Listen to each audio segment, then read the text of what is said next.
केंद्रीय लिखा है केंद्रीय गृह।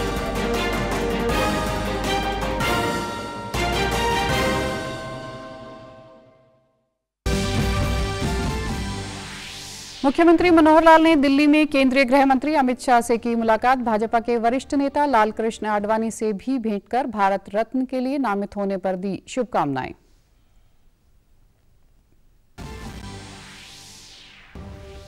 किसानों द्वारा 13 फरवरी को दिल्ली कूच के ऐलान के बाद हरियाणा पुलिस विभाग पूरी तरह अलर्ट। पुलिस महानिदेशक शत्रुजीत कपूर ने शंभू बॉर्डर और सिद्धोपुर बॉर्डर का किया निरीक्षण। देश के पूर्व प्रधानमंत्री चौधरी चरण सिंह, पीवी नरसिम्हा राव व हरित क्रांति के जनक एमएस स्वामीनाथन को भारत रत्न दिए जाने की घोषणा का विभिन्न खाप पंचायतों ने किया स्वागत। और हिसार के राजकीय महाविद्यालय के दीक्षांत समारोह में उप मुख्यमंत्री दुष्यंत चौटाला हुए शामिल। स्नातक व स्नातकोत्तर के लगभग 2000 विद्यार्थियों को डिग्रियां की वितरित।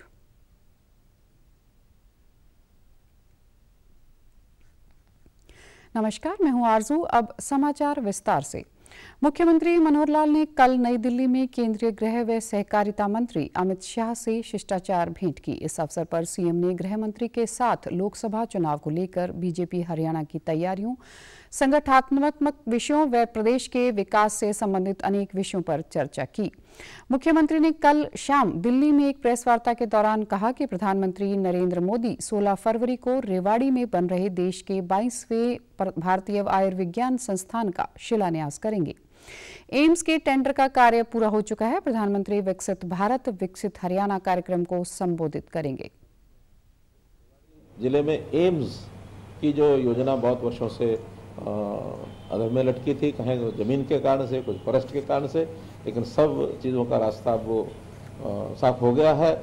फॉरेस्ट की क्लियरेंस भी मिल गई है, ज़मीन की भी जो पंचायत ने देनी थी वो दे दी है और उसका अब टेंडर भी हो गया है और प्रधानमंत्री जी 16 फरवरी को उसका शिलान्यास करेंगे। साथ ही अन्य कुछ प्रोजेक्ट्स भी हमने उनको भेजे हैं, जो उनकी ओर से हमें स्वीकृति मिलेगी उन संस्थानों का भी शिलान्यास अथवा उद्घाटन ये सब होगा। उस दिन विकसित भारत विकसित हरियाणा इस नाम से, इस थीम से इस कार्यक्रम में प्रधानमंत्री जी का संबोधन मिलेगा।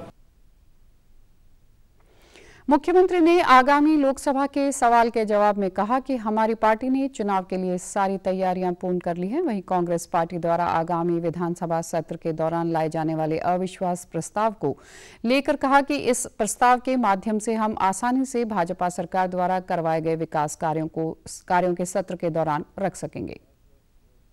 लाए थे तो मैंने उनको चैलेंज किया था कि हर 6 महीने बाद जब भी कोई सेशन आए उस समय अविश्वास प्रस्ताव लाएं ताकि हमारी की बातों को वो सुन सकें। अन्यथा तो किसी भी सेशन में वो लोग केवल बोलते बोलते सुनते नहीं हैं। अविश्वास प्रस्ताव वाला सेशन ऐसा होता है, स्वाभाविक विपक्ष में उसको सुनना भी पड़ता है। मुझे प्रसन्नता इस बात की कि हमारे किए हुए काम जो हमने जनता को बताने थे वो सुनते ना सुनते, लेकिन इस बार अगर अविश्वास प्रस्ताव लाएंगे तो मजबूरी में उनको सुनना पड़ेगा और हो सकता है सुनने के बाद कोई प्रभाव पड़ जाए और किसी का मन पाला बदलने का हो जाए तो हम उसके लिए भी तैयार हैं। मुख्यमंत्री मनोहर लाल ने भाजपा के वरिष्ठ नेता लालकृष्ण आडवाणी के दिल्ली स्थित उनके आवास पर भेंट कर उन्हें भारत रत्न दिए जाने की घोषणा पर शुभकामनाएं दी। सीएम ने उन्हें राम मंदिर का स्मृति चिन्ह और हरियाणा सरकार के पिछले 9 साल की उपलब्धियों पर हाल ही लॉन्च की गई हरियाणा सरकार के 9 अतुलनीय वर्ष नामक पुस्तक भेंट की। मुलाकात के बाद मुख्यमंत्री ने प्रेस वार्ता में कहा कि लालकृष्ण आडवाणी पार्टी के करोड़ों कार्यकर्ताओं के प्रेरणा स्रोत हैं एवं भारतीय राजनीति एवं देश के विकास में उनका अतुलनीय योगदान है। 3 तारीख को भारत रत्न का एक उनको सम्मान किया गया, वो भी एक बहुत ही हमारे लिए प्रसन्नता का क्षण था। मेरे मन में कई दिनों से विचार चल रहा था कि मैं जब भी दिल्ली आऊँगा तो उनको जरूर मिल के आऊँगा। आज मैंने उनके दर्शन किए, उनको सम्मानित किया और प्रभु से उनकी लंबी आयु की मैं कामना करता हूँ। बहुत स्वस्थ मन से वो सारी बातचीत भी, थोड़ी बातचीत की, ज़्यादा नहीं, लेकिन उनके भाव जो मन में थे उनको एक संतोष का भाव था।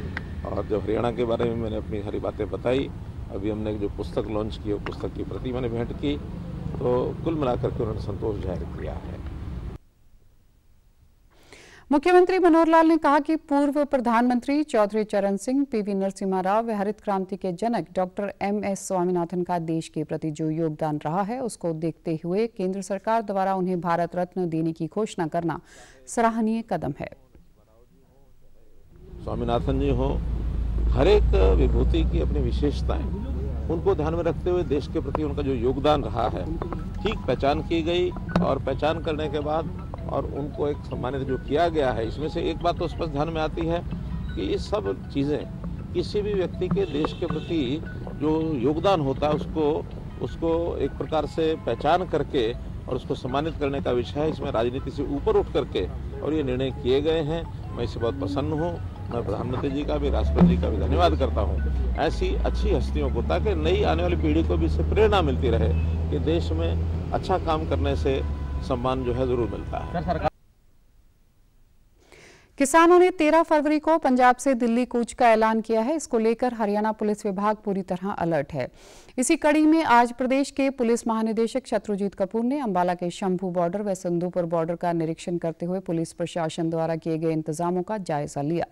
इस दौरान उनके साथ अंबाला रेंज IG सिबास कविराज, उपायुक्त डॉक्टर शालीन व पुलिस अधीक्षक जशनदीप सिंह रंधावा सहित तमाम अधिकारी मौजूद रहे।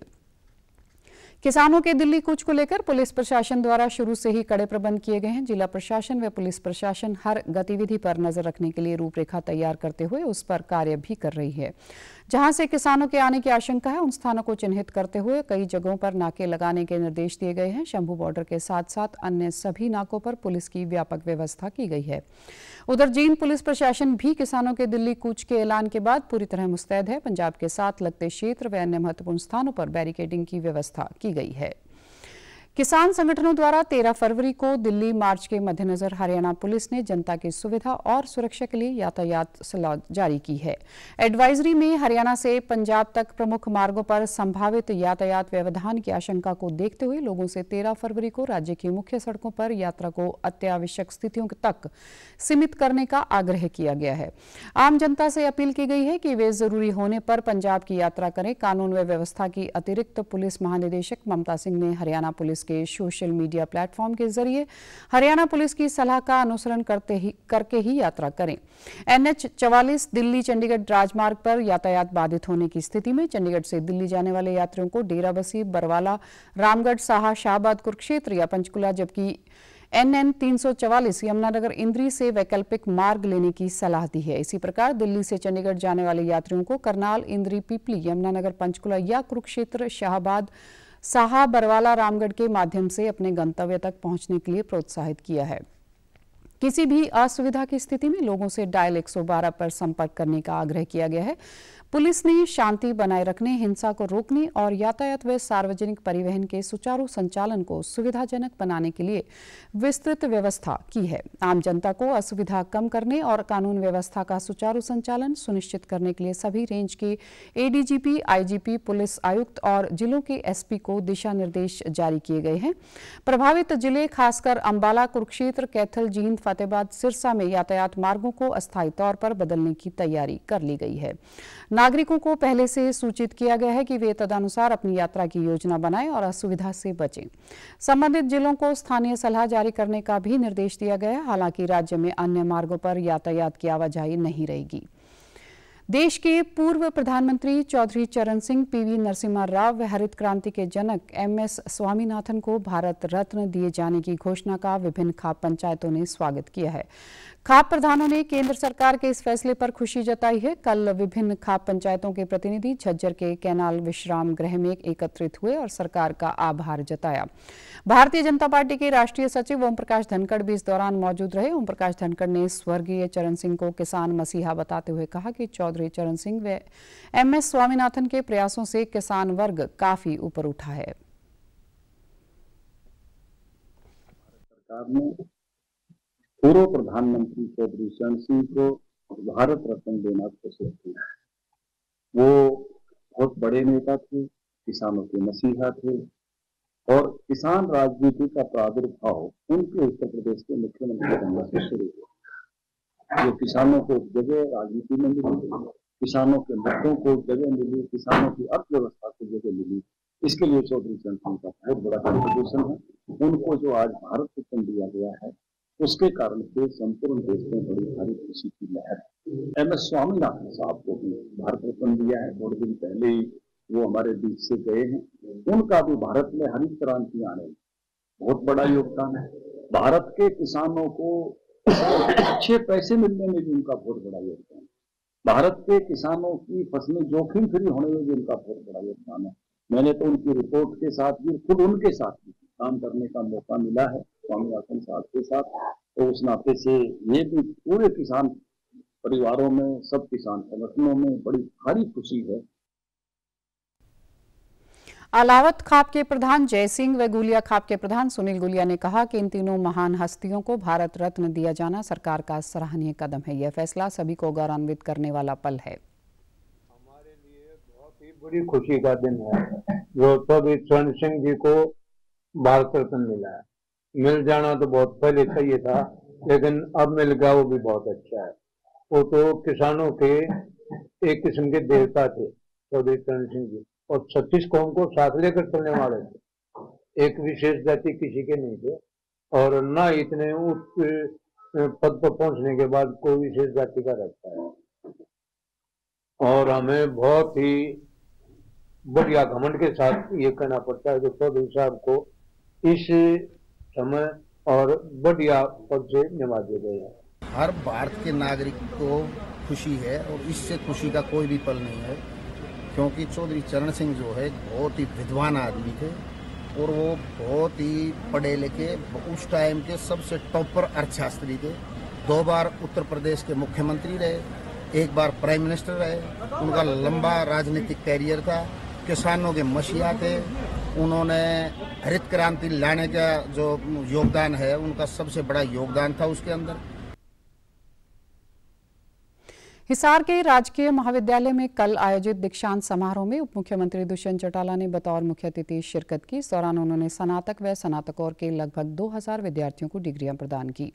विद्यार्थियों को संबोधित करते हुए उप मुख्यमंत्री ने कहा कि विश्वविद्यालय की तर्ज पर महाविद्यालय में भी प्लेसमेंट सेंटर शुरू करके छात्र छात्राओं का भविष्य सुनहरा बनाने का प्रयास किया जाएगा। इसके अलावा महाविद्यालय से पास पूर्व छात्र जो सरकारी या निजी क्षेत्र में स्थापित हो चुके हैं, उनके सहयोग से रोजगार के ऐसे अवसर तलाशने चाहिए जो आने वाली पीढ़ियों के काम आए।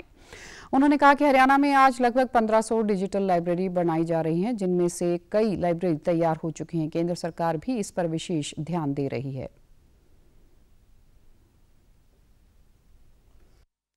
तो हरियाणा सरकार ने प्राथमिक कदम भी उठाने का काम। एक शुरुआत मैंने नरवाड़ा और करना से करी थी डिजिटल लाइब्रेरी से। आज हरियाणा प्रदेश में 1500 के आसपास डिजिटल लाइब्रेरीज निर्माणाधीन है या बन चुकी है। और मुझे खुशी होती है देखते हुए कि केंद्र सरकार ने भी इस पर अपना पूरा फोकस दिया कि लाइब्रेरी इंफ्रास्ट्रक्चर को और साउंड किया जाए। और अब बजटरी प्रावधान भी इसके लिए किया गया कि पूरे देश भर के प्रत्येक गांव में 1 लाख से अधिक गांव में डिजिटल लाइब्रेरीज को बनाया जाए। यहाँ पर भी छात्र छात्राओं रेगुलर अपने कोर्सेज और प्लस आने वाले भविष्य के अंदर कैसे नई टेक्नोलॉजीज के साथ टाइमली गेयर अप किया जाए, उसके प्रति जो अप्रूवल्स आने हैं उसकी अनुमति सरकार से जल्द देने का काम करेंगे। डिग्री लेने वाले विद्यार्थियों ने कहा कि उन्हें महाविद्यालय में पढ़ाई के साथ साथ बहुत अच्छे अनुभव भी प्राप्त हुए हैं, जिनके वे अपने जीवन में उपयोग कर आगे बढ़ सकेंगे। उन्होंने कहा कि उप मुख्यमंत्री से डिग्री प्राप्त करके उन्हें अच्छा लग रहा है। हरियाणा के उप मुख्यमंत्री दुष्यंत चौटाला जी से डिग्री लेकर बहुत ही गौरव का दिन लग रहा है, बहुत ही अच्छा महसूस हो रहा है, अच्छा फील हुआ। और मैं MSc जियोग्राफी का स्टूडेंट हूँ। इस जगह से काफ़ी चीज़ें सीखने को मिली।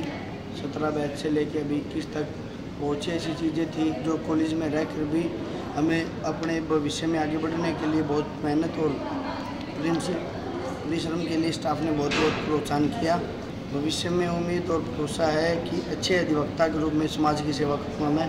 और यहीं से ही इस चीज़ की प्रेरणा प्राप्त हुई थी कि कानून के बारे में जानकारी लेकर कानून की मदद से गरीब युवा किसान तबके की सहायता की जाए। आगे जैसे जैसे बढ़ेंगे इस कॉलेज को हमेशा याद रखेंगे, क्योंकि इस कॉलेज से हमने बहुत कुछ सीखा है। हमारे प्रोफेसर बहुत कुछ सिखाते थे हमें, और उम्मीद है कि हम भी उनकी तरह महान बने। मुख्यमंत्री मनोहर लाल को प्रदेश के मुख्य postmaster general colonel SFH Rizvi ने कल चंडीगढ़ में श्री राम मंदिर की डाक टिकट भेंट की। मुख्यमंत्री ने डाक टिकट की प्रशंसा करते हुए कहा कि राम मंदिर भारतीय सनातन संस्कृति की आस्था का केंद्र बिंदु है, जो समस्त समाज को एक साथ जोड़कर आगे बढ़ने की प्रेरणा देता है। उन्होंने कहा कि प्रभु श्री राम मंदिर पर आधारित ये डाक टिकट आम जनमानस और आने वाली पीढ़ियों को हमारी संस्कृति की जड़ों तक फिर से जोड़ने का कार्य करेगी। मुख्य पोस्टमास्टर ने बताया कि श्री राम मंदिर जन्मभूमि में प्राण प्रतिष्ठा के अवसर पर डाक विभाग द्वारा डाक टिकटों का सेट तैयार किया गया है। इन डाक टिकटों के मुद्रण की प्रक्रिया में श्री राम जन्मभूमि के जल एवं मिट्टी का प्रयोग किया गया है। उन्होंने कहा कि यह डाक टिकट चंदन की खुशबू से सुगंधित हैं। डाक टिकटों को दिव्य प्रकाश से प्रदीप्त करने के लिए इस मिनिएचर शीट के कुछ हिस्सों पर गोल्ड फॉयल प्रिंटिंग की गई है। राज्यपाल बंडारू दत्तात्रेय ने कहा कि कुरुक्षेत्र विश्वविद्यालय को राष्ट्रीय मूल्यांकन एवं प्रत्यायन परिषद की ओर से A++ ग्रेड देने से विश्वविद्यालय के नाम एक और उपलब्धि जुड़ गई है।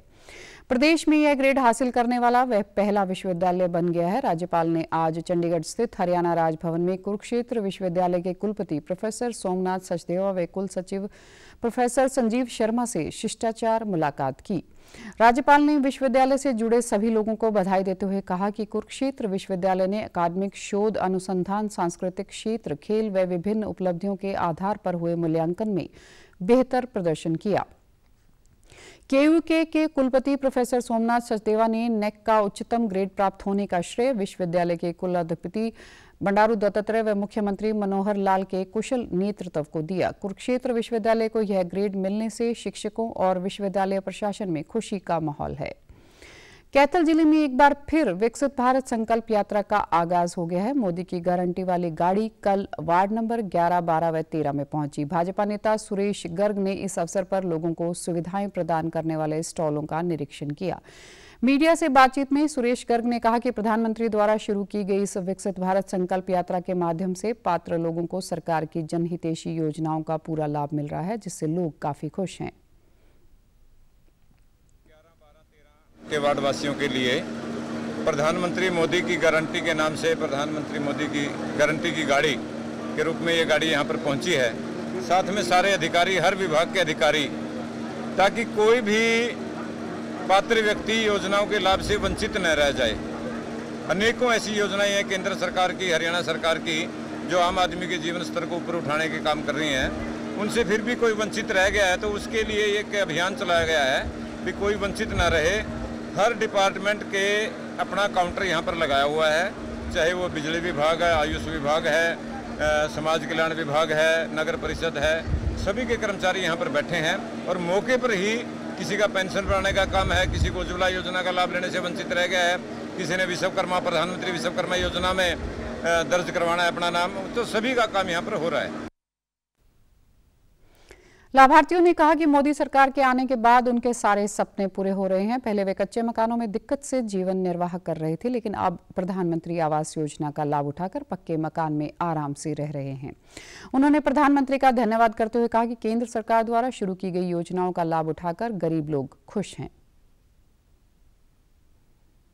सही हालत में कॉलोनी मिली, अच्छा राशन मिल रहा, ठीक है, पेंशन भी ठीक मिल रही है और धन योजना का अच्छा लाभ मिल रहा मेरे को और कोई दिक्कत नहीं आ रही। कोई मतलब है सही टाइम पे किस्त मिल गई, सही टाइम पे मकान बन गया, अपना बैठने योग्य हो गए जी। बहुत बढ़िया जी, बहुत शुक्रिया जी मोदी साहब का और सारे गरीबों को बहुत फायदा हो रहा। माननीय प्रधानमंत्री श्री नरेंद्र मोदी जी ने मेरा अपना घर बनाकर मेरे को विकसित किया है, मेरे हरियाणा को विकसित किया है, मेरे भारत को विकसित किया है। मैं इसका तहे दिल से आभारी हूँ। जो प्रधानमंत्री की योजना है बहुत ही अच्छी योजना है। इसके तहत हमारे 5 बच्चे सर्विस में भी लगे हैं और 2-3 बच्चे कोर्स में लगे हैं और जो ये संकल्प यात्रा है इसकी मोदी साहब की, हम इसका पूरा समर्थन करते हैं और गरीबों को पूरा लाभ मिल रहा है इसका, इस योजना का। गैस योजना है, उज्ज्वला योजना और पेंशन की जो जिस प्रकार की योजना है मोदी ने चला रखी है, सभी गरीब आदमियों को बहुत ही बेनिफिट हो रहा है, बहुत लाभ उठा रहे हैं। अंबाला छावनी के नागरिक अस्पताल में कल प्रधानमंत्री मातृ योजना के अंतर्गत गर्भवती महिलाओं के स्वास्थ्य की जांच की गई। उन्हें निःशुल्क दवाइयां वितरित की गई। साथ ही महिलाओं को गर्भावस्था के दौरान स्वास्थ्य की देखभाल के लिए जागरूक किया गया। महिला रोग विशेषज्ञ डॉक्टर नीरू कपूर ने बताया कि प्रत्येक महीने की 9 तारीख को पीएम मातृ वंदना योजना के तहत गर्भवती महिलाओं के लिए खास कार्यक्रम आयोजित किया जाता है। इस दौरान महिलाओं को गर्भावस्था के दौरान आने वाली परेशानियों के बारे में व पोषण आहार के बारे में जागरूक किया जाता है। महिलाओं को परिवार नियोजन की भी जानकारी दी जाती है। आज हमारे 9th को PMSA में होता है प्रधानमंत्री सुरक्षित मातृत्व अभियान। इसमें हम जितनी भी प्रेग्नेंट लेडीज़ होती है इनका एंटीनेटल चेकअप करते हैं और इनके टेस्ट, अल्ट्रासाउंड और इन्वेस्टिगेशंस और इनको हम डाइट देते हैं, एक्स्ट्रा जो न्यूट्रिशियस डाइट देते हैं और इनको एक हम एड्रेस भी करते हैं ताकि ये सारे डाइट के बारे में और जो भी इनको प्रेगनेंसी के ड्यूरिंग जो भी जैसे करना होता है उसके बारे में हम इनको बताते हैं। तो आज हमने यहाँ पे यही हम कर रहे हैं, सेलिब्रेट कर रहे हैं प्रधानमंत्री सुरक्षित मातृत्व अभियान। ये जो PMSMA के अंतर्गत ये बिल्कुल फ्री है, ये सब फ्री ट्रीटमेंट है और ये सब प्रेग्नेंट लेडीज़ के लिए हम। पीएम मातृ वंदना योजना की लाभार्थी महिलाओं ने बताया कि उन्हें आज यहां गर्भावस्था से संबंधित अनेक जानकारियां हासिल हुई हैं। केंद्र सरकार गर्भवती महिलाओं को लेकर काफी गंभीर है। महिलाओं ने सरकार की इस योजना की जमकर सराहना करते हुए प्रधानमंत्री का आभार भी प्रकट किया। और हमें अपने बच्चे की हेल्थ का बहुत अच्छे से ध्यान रखना है और सैर मोस्ट इम्पॉर्टेंट है और रेस्ट भी डॉक्टर ने कहा है कि 2 आवर्स रेस्ट भी कर सकते हो आप। और खाने में डॉक्टर ने बताया कि जूस जो मार्केट का जूस है उससे इन्फेक्शन हो सकता है, तो वो जूस अवॉइड करें। घर का जूस ही आपके लिए बहुत ही अच्छा है सेहत के लिए। भारतीय जनता पार्टी द्वारा आगामी लोकसभा चुनाव की तैयारियों के मद्देनजर प्रदेश भर में गांव चलो अभियान चलाया जा रहा है। इसके अंतर्गत भाजपा के कार्यकर्ता सरकार की जन कल्याणकारी योजनाओं व नीतियों की जानकारी जन जन तक पहुंचा रहे हैं। इसी कड़ी में शिक्षा मंत्री कंवरपाल गुर्जर ने अभियान के तहत यमुनानगर में जगाधरी के बूथ नंबर 175 पर प्रवास किया। इस दौरान उन्होंने पन्ना प्रमुखों के साथ बैठक की। साथ ही सेल्फ हेल्प ग्रुप, आशा वर्कर्स, बिना पर्ची खर्ची के रोजगार पाने वाले युवाओं के परिवारों व सरकारी योजनाओं के लाभार्थियों से भी मुलाकात की। उन्होंने लोगों को केंद्र व प्रदेश में प्रदेश सरकार द्वारा चलाई जा रही योजनाओं से अवगत करवाया और सरकार की कार्यशैली को लेकर फीडबैक भी लिया। शिक्षा मंत्री ने कहा कि भाजपा कार्यकर्ताओं की पार्टी है, भाजपा जो कहती है वो करती है। आने वाले लोकसभा चुनाव में भी जनता का अपार समर्थन भाजपा को मिलेगा। उन्होंने कहा कि पूरे प्रदेश में बिना भेदभाव के समान रूप से विकास कार्य करवाए जा रहे हैं, जिससे जनता काफी खुश है।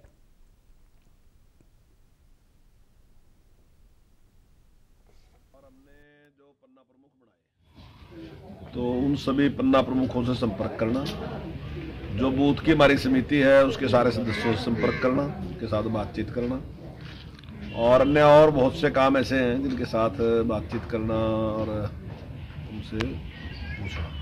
साथ ही ऐसे लोग जिन्होंने सरकार की तरफ से कुछ लाभ मिले हैं उनके साथ बातचीत करना कि इन सारी सुविधाओं को, जो सुविधाएं आपको मिली हैं, इनमें कोई दिक्कत तो आपको नहीं आई, अगर आई तो किस प्रकार की दिक्कत थी उसके बारे में जानकारी लेनी और उसकी जानकारी फिर सरकार को भी पहुंचाना। बहुत ही अच्छा माहौल है और लोग बहुत खुश है इस बात से कि पहली बार ऐसी सरकार आई जो काबिलियत के हिसाब से रोजगार देने लगी, नौकरी देने लगी। तो आम जनता जो है वो बेहद खुश है। सरकार से निष्पक्षता के साथ सरकार ने काम किया, चाहे वो डेवलपमेंट का था चाहे रोजगार देने का था। भाजपा प्रदेश अध्यक्ष नायब सिंह सैनी ने गांव चलो अभियान के तहत कल कुरुक्षेत्र के गांव ज्योतिसर में प्रवास किया। अभियान के तहत गांव-गांव में बूथ स्तर तक जाकर सरकारी योजना के लाभार्थियों व नए मतदाताओं से मिलने का काम किया जा रहा है। इस अवसर पर उन्होंने ग्रामीणों को बताया कि केंद्र और प्रदेश सरकार आमजन की भलाई के लिए लगातार कार्य कर रही है। उन्होंने प्रेस वार्ता में कहा कि भाजपा की डबल इंजन सरकार ने किसानों, मजदूरों, जरूरतमंद लोगों को घर घर जाकर सरकार की योजनाओं का लाभ देने का काम किया है। इस सरकार ने समाज के अंतिम व्यक्ति का विकास करने की सोच को ध्यान में रखते हुए योजनाओं को अमली जामा पहनाने का काम किया है।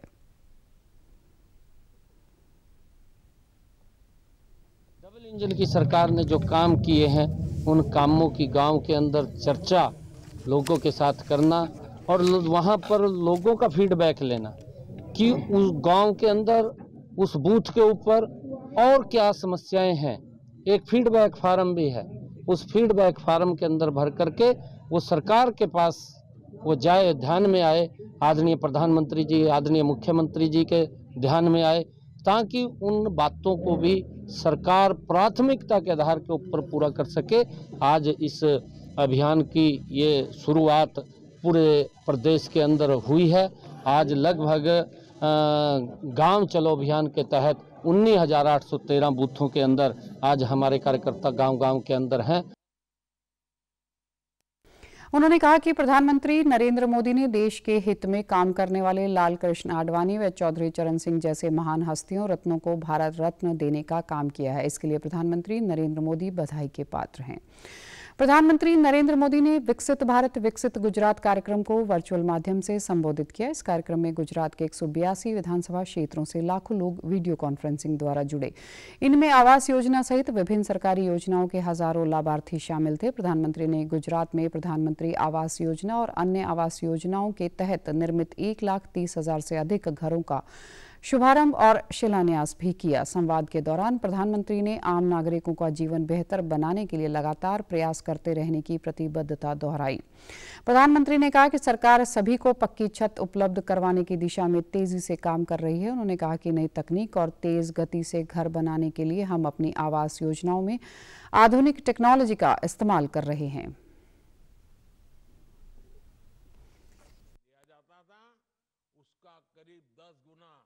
पिछले 10 वर्षों में दिया गया। इस वर्ष के बजट में भी हमने 2 करोड़ नए घरों की घोषणा की है ताकि हर गरीब के पास पक्का घर जरूर हो। साथियों, 2014 से पहले जिस गति से गरीबों के घर बनते थे उससे कहीं अधिक गति से आज गरीबों के घर बन रहे हैं। पहले गरीबों के घर के लिए पैसा मिलता ही बहुत कम मिलता था और उसे भी बीच में कटकी कंपनी बिचौलिए कोई 15,000 रुपये मार लेता था, कोई 20,000 रुपये मार लेता था, लूट लेते थे। अब पैसा भी 2.25 लाख रुपए से अधिक मिल रहा है और सीधा लाभार्थी के बैंक खाते में पहुंच रहा है। प्रधानमंत्री ने कहा कि विकसित भारत का निर्माण आज देश का संकल्प बन चुका है। प्रधानमंत्री ने गरीब, युवा, अन्नदाता और नारी को विकसित भारत का आधार स्तंभ बताया। प्रधानमंत्री ने पिछले 10 वर्षों में 25 करोड़ लोगों को गरीबी से बाहर आने का भी जिक्र किया। युवा हमारे देश का अन्नदाता, हमारा किसान, हमारी मातृशक्ति, हमारी नारी बहनें, ये विकसित भारत के आधार स्तंभ है। इसलिए इनका सशक्तिकरण हमारी प्रतिबद्धता है। और जब मैं गरीब की बात करता हूं तो उसमें हर समाज के परिवार आते हैं। ये घर मिल रहे हैं तो उसमें हर जाति के गरीब परिवार है। मुफ्त राशन मिल रहा है तो हर जाति के लाभार्थी को मिल रहा है। मुफ्त इलाज मिल रहा है तो हर जाति के गरीब लाभार्थी को मिल रहा है। सस्ती खाद मिल रही है तो हर जाति के किसान को मिल रही है। पीएम किसान सम्मान निधि हर जाति के किसान को मिल रही है। केंद्रीय सूचना व प्रसारण मंत्री अनुराग सिंह ठाकुर ने आज संसद में एक प्रेस वार्ता के दौरान कहा कि हमने राम मंदिर के निर्माण की तारीख भी बताई और उसका निर्माण भी किया। उन्होंने कहा कि प्रधानमंत्री नरेंद्र मोदी तीसरी बार प्रधानमंत्री बनेंगे और यह नमो हैट्रिक यही बताती है कि आएंगे तो मोदी ही। पीएम मोदी का 2047 देश को विकसित भारत बनाने का संकल्प हर भारतीय का संकल्प है। बीजेपी वाले कहते हैं रामलला हम आएंगे, मंदिर वहीं बनाएंगे, लेकिन तारीख नहीं बताएंगे। हमने तारीख बताई भी, राम मंदिर का निर्माण किया भी और जनता ने पूरे देश भर में राममय वातावरण हो भी गया है। और ये नमो हैट्रिक यही बताती है कि आएंगे तो मोदी ही। मैं इतना ही कहूंगा, तीसरी टर्म का रोड मैप मोदी जी का बहुत स्पष्ट है। विकसित भारत हर भारतीय का संकल्प है। केंद्रीय मंत्री अनुराग सिंह ठाकुर ने कहा कि पूर्व प्रधानमंत्री चौधरी चरण सिंह, पीवी नरसिम्हा राव व हरित क्रांति के जनक MS स्वामीनाथन को भारत रत्न दिए जाने का मोदी सरकार ने सराहनीय कार्य किया है। आज उनको भारत रत्न देके सम्मानित भी किया, जो उनका हक था। दूसरा, स्वामीनाथन जी ने वर्षों तक न केवल शोध किया, किसानों के लिए बार बार आवाज उठाई, लेकिन मोदी जी ने एक मुख्यमंत्री, एक केंद्रीय मंत्री, फिर प्रधानमंत्री रहने वाले नरसिम्हा राव जी को उनके योगदान के लिए भारत रत्न दिया है। समाचारों में आज इतना ही। नमस्कार।